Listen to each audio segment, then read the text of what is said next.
हमने तीसरा वादा किया था, ट्रिपल तलाक को हम समाप्त कर देंगे। किसी की हिम्मत नहीं थी। लाखों करोड़ों मुस्लिम माताओं बहनों के साथ अन्याय होता था। मुस्लिम की बात करने वाले, माइनॉरिटी की बात करने वाले मुस्लिम माताओं की आवाज नहीं सुनते थे। मोदी जी ने ट्रिपल तलाक को समाप्त कर दिया और देश में सभी को अधिकार मिला। मोदी जी ने कहा था कि हम महिलाओं को 33% आरक्षण देंगे। कांग्रेस पार्टी सालों तक सत्ता पर रही, परंतु उनको 33% आरक्षण रिजर्वेशन नहीं मिला। मोदी जी ने विधानसभा और लोकसभा में मातृशक्ति को 33% रिजर्वेशन देकर मातृशक्ति का सम्मान करने का काम। और अभी अभी कल ही हमने कहा था हम CAA लाएंगे। कांग्रेस पार्टी CAA का विरोध करती थी।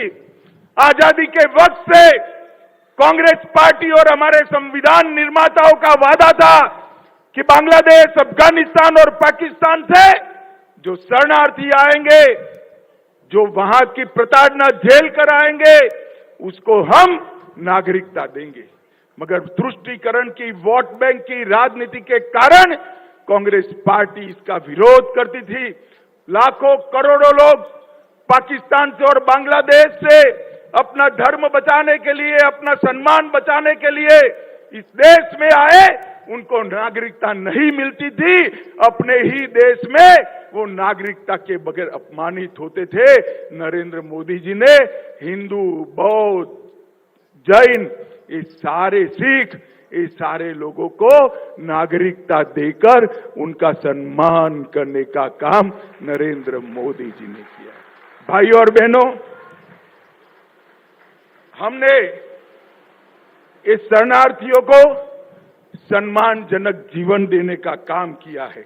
उनकी संस्कृति, उनकी भाषा, उनका धर्म, उनके परिवार की महिलाओं का सम्मान, उसका रक्षा करने का काम किया है।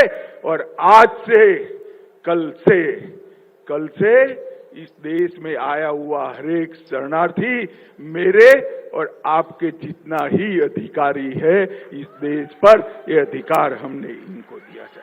कांग्रेस ने इसका भी विरोध किया। मित्रों, 10 साल में हमने कई सारे रिफॉर्म किए हैं और मैं आज आपको बताना चाहता हूं, 10 साल पहले मैं जब यूपी का इंचार्ज था, 2014 में सोशल मीडिया की ही मीट थी। इतनी बड़ी तो उस वक्त होती नहीं थी। आगरे में छोटा सा हॉल था, 300 सोशल मीडिया वॉलेंटियर्स थे। सारे लोग कहते थे हमारे लिए फोन बड़ा महंगा पड़ता है और डेटा का रेट भी बहुत ज्यादा है, इसलिए हम सोशल मीडिया पर ज्यादा काम नहीं कर सकते।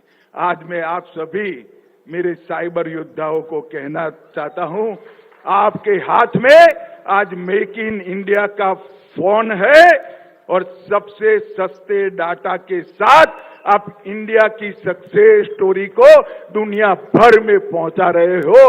ये डिजिटल क्रांति नरेंद्र मोदी जी ने लाई है। मित्रों, आज तेलंगाना की जनता ने फैसला एक प्रकार से 3 पार्टियों के सामने भाजपा का चुनाव है। कांग्रेस पार्टी, TRS और मजलिस। मगर मैं कहता हूं ये तीनों पार्टियों का एजेंडा एक ही है।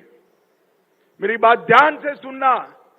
3 पार्टियों के सामने तेलंगाना की जनता को, भारतीय जनता पार्टी को और मोदी जी को चुनना है। 1 कांग्रेस पार्टी, 2 TRS, तीसरा मजलिस। परंतु पार्टी कहने को 3 है मगर एजेंडा एक ही है। एक कांग्रेस और TRS मजलिस के एजेंडे पे चलते हैं, मजलिस का एजेंडा लागू करता है। मुझे भाई और बहनों बताओ, हैदराबाद स्थापना दिन मनाना चाहिए या नहीं मनाना चाहिए? जोर से बोलिए, मनाना चाहिए या नहीं मनाना चाहिए? ये मुस्लिम रिजर्वेशन हटना चाहिए या नहीं हटना चाहिए? जोर से बोलो, हटना चाहिए या नहीं हटना चाहिए? क्या कांग्रेस हटा सकती है? टीआरएस हटा सकती है? मजलिस हटाना चाहती है? ये तीनों एक दूसरे के चट्टे बट्टे हैं। ये तीनों पार्टियां एक है।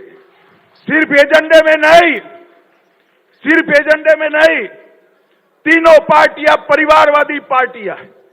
कांग्रेस पार्टी 4 पीढ़ी से जवाहरलाल नेहरू, इंदिरा गांधी, राजीव गांधी, सोनिया गांधी और राहुल गांधी,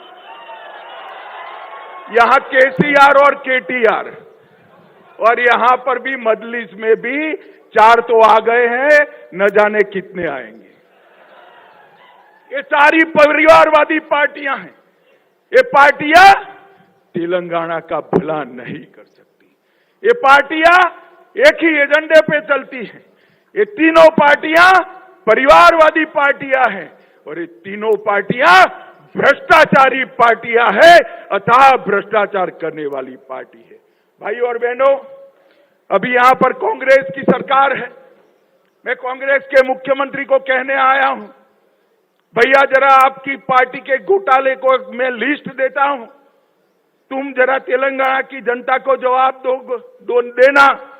कांग्रेस पार्टी ने कॉल ब्लॉक का घोटाला किया, कॉमनवेल्थ का किया, 2G का किया, शारदा चिटफंड का किया, हिमाचल की सेब की बिक्री का किया, INX मीडिया का किया, एयरसेल का किया, लैंड फॉर जॉब का घोटाला हुआ, जम्मू कश्मीर क्रिकेट एसोसिएशन का घोटाला हुआ, एम्ब्रायर डील का घोटाला हुआ, ऑगस्टा वेस्टलैंड का हुआ, सबमरीन का घोटाला हुआ, बॉफोर्स घोटाला हुआ, मारुति घोटाला हुआ। घोटाले की लिस्ट इतनी लंबी है, एक कांग्रेस पार्टी ने 12 लाख करोड़ के घपले, घोटाले और भ्रष्टाचार किया है। और ये टीआरएस ने भी तेलुगु प्राइड के नाम से सत्ता पर आए और लाखों करोड़ रुपए का भ्रष्टाचार किया। मैं इनकी भ्रष्टाचार की लिस्ट मेरे पास है, मगर मैं बताना नहीं चाहता। ये दोनों पार्टियां भ्रष्टाचारी पार्टियां हैं।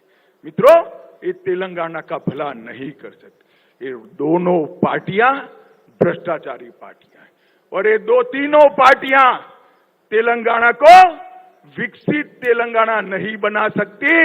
ये तीनों पार्टियां का एजेंडा अलग है, परिवारवाद के साथ अपने परिवार का भला करना। मुझे बताओ, जो अपने बेटों बेटी के लिए राजनीति में है, वो तेलंगाना का भला कर सकते हैं क्या? जोर से बोलो, कर सकते हैं क्या? तेलंगाना का भला केवल और केवल नरेंद्र मोदी के नेतृत्व में भारतीय जनता पार्टी कर सकती है।